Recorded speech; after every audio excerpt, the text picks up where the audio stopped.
अस्सलाम वालेकुम। आज हम स्टार्ट करें एक नया unit which is protein metabolism.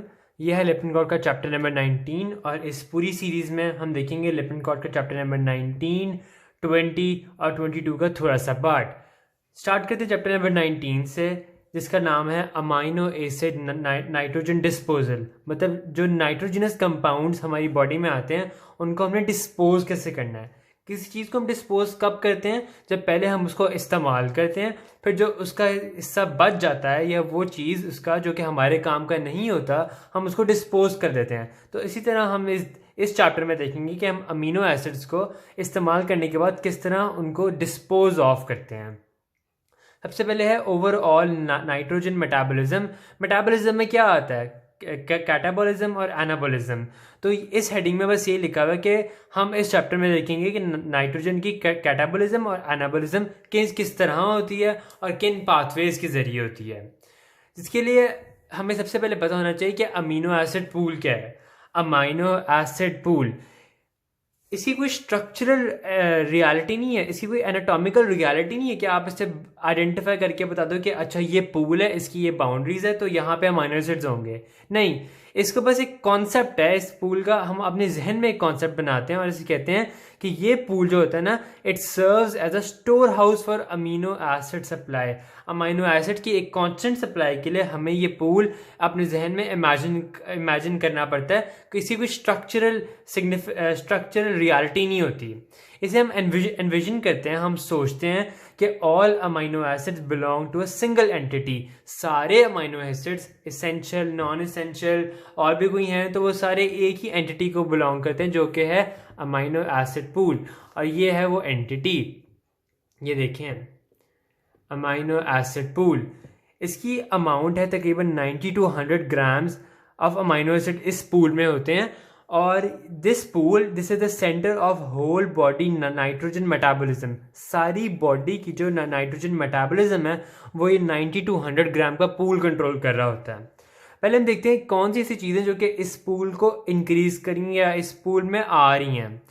Body proteins जो कि 400 ग्राम पर डे, बॉडी प्रोटीन जो कि डिग्रेड होती हैं, जिन पाथवेज के जरिए भी होती है, उनकी डिग्रेडेशन से अमीनो एसिड बनते हैं और वो अमीनो एसिड इस पूल को में कंट्रीब्यूट करते हैं।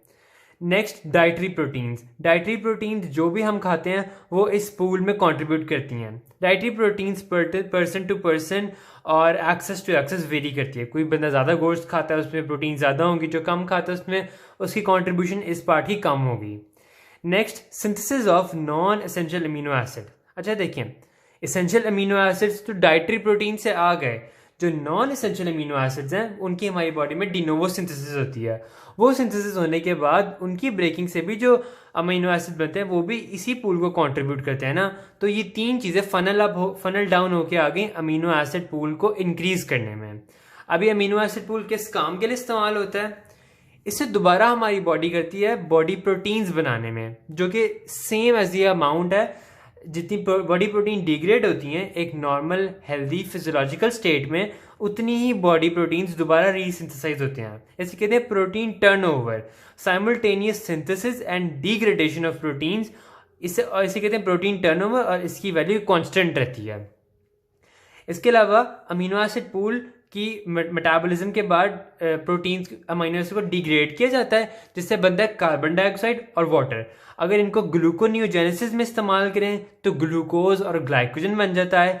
और अगर इसका जो कार्बन स्केलेटन है उसको इस्तेमाल करें तो उससे कीटोन बॉडीज और फैटी एसिड हम बना सकते हैं। और लास्टली, इन अमीनो एसिड का अगर वो हमने एन एटम अगर रिटेन रखना है तो हम उससे बाकी कंपाउंड्स बना सकते हैं जिनमें एन एटम होता है। फॉर एग्जांपल प्यूरीन्स एंड पैरामिडीन्स, जो कि हमारे न्यूक्लिक एसिड का कंपोनेंट होते हैं। नीचे हम देखते हैं कि शॉर्ट लिव प्रोटीन क्या होती हैं, लॉन्ग लिव प्रोटीन और वेरी लॉन्ग लिव प्रोटीन। ये जो प्रोटीन टर्नओवर था ना, इसी की क्लासेस में आता है शॉर्ट लिव प्रोटीन।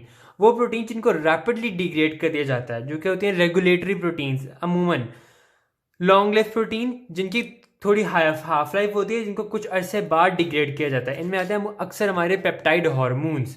और वेरी लॉन्ग लिव प्रोटीन जो कि स्ट्रक्चर बनाते हैं, मसलन कोलाजन वगैरह, इनकी बहुत ज़्यादा लॉन्ग लाइफ होती है, इनको जल्दी डिग्रेड नहीं किया जाता। और लास्टली अमीनो एसिड पूल कि स्टेडी स्टेट कि अमीनो एसिड पूल का जितना अमीनो एसिड पूल की स्टेडी स्टेट का मतलब है कि जितना इसमें इनपुट है उतना ही इसका आउटपुट है। तो इनपुट आउटपुट इक्वल है ना, तो इसे कहते हैं nitrogen balance. Nitrogen balance maintain है क्योंकि जितना इनपुट है उतना ही आउटपुट है।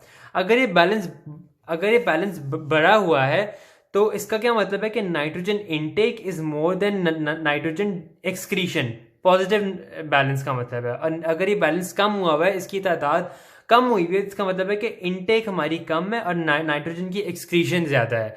ये था हमारे पास अमीनो एसिड पूल।